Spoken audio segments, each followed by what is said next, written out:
भारत बंद किया गया है, क्या उद्देश्य है और क्या कहना चाहेंगे इस बंदी को लेकर? आप जानते हैं कि लगभग 14 महीने तक 3 कृषि कानून, जिसको हम लोग काला कानून कहते हैं, के खिलाफ हमारे देश के 200 से अधिक किसान संगठनों ने दिल्ली की सरहदों पर पिछले दिनों आंदोलन किया, तीखा आंदोलन किया और केंद्र की बहरी गूंगी सरकार ने कहा था कि ये कानून जो है वो किसान के हित में है, जबकि वह कानून जो काला कानून था, केंद्रीय कृषि कानून 3, जिससे हमारे देश के किसान गुलाम हो सकते थे, उनकी हालत और बदतर हो सकती थी।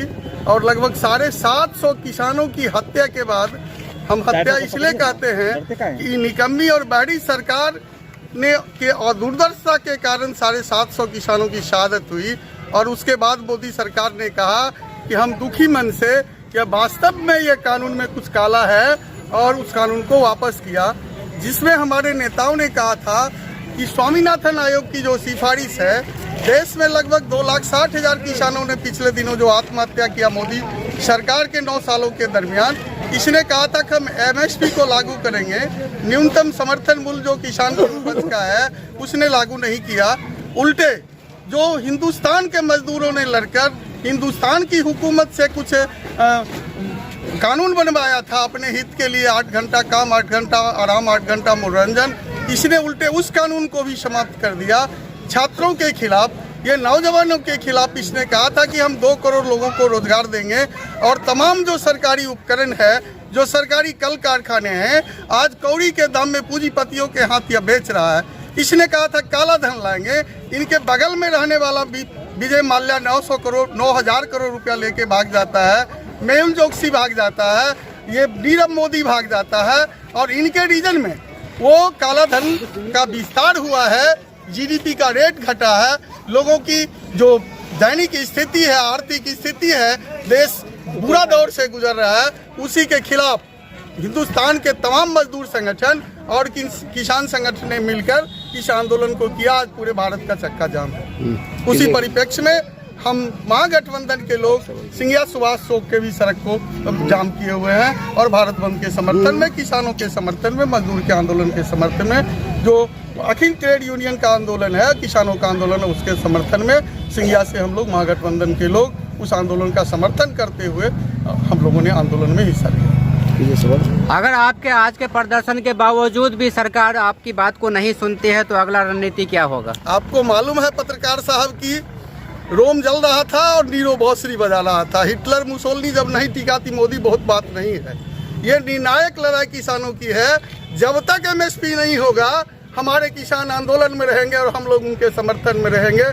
अपने लहू का एक एक कतरा बहाकर भी हम अपने देश के किसान, जो अन्नदाता हैं, जो दुनिया का भोजन दाता है, उनकी रक्षा करने का हम संकल्प लेते हैं, और हम लोगों ने संकल्प लिया भी। केंद्र सरकार को चेतावनी देना चाहते हैं कि अगर आप आवाम विरोधी, आप किसान विरोधी, आप मजदूर विरोधी, आप छात्र विरोधी, आप नौजवान विरोधी और सांप्रदायिकता के आधार पर अगर आप नीतियां लाते हैं, हम मुखालफत करेंगे, हम विरोध करेंगे। और जब तक आप वापस नहीं आएंगे, हिंदुस्तान के संविधान की रक्षा की गारंटी नहीं करेंगे, हम आंदोलन को बंद करने वाले नहीं हैं। हम ये चेतावनी देना चाहते हैं भारत सरकार को। आप तमाम देशवासी को क्या कहना चाहते हैं? हम देशवासी को कहना चाहते हैं कि हमारे देश की गंगा जमुनी जो तहजीब है, जो संस्कृति है, जिसके आधार पर अंग्रेजों ने डिवाइड एंड रूल के आधार पर शासन किया था, उससे बचिए।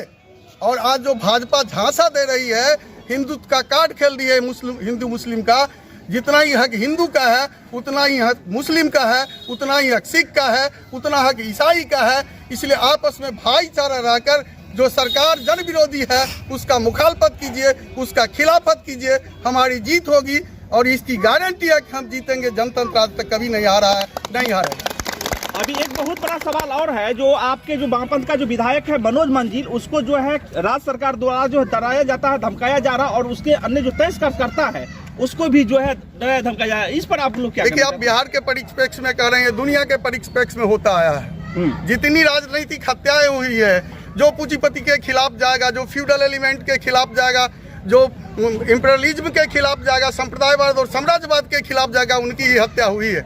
हमारे जिले के अंदर हमने खास करके CPIM के मातहत 28 बेहतरीन साथियों को खोया है, जिसको जमींदारों ने गोलियां मारी।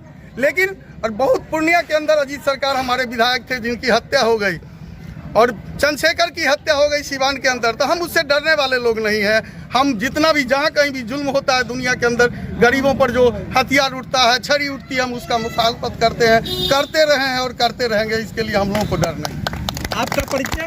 मेरा संजीव कुमार शंभू, अंचल मंत्री CPIM।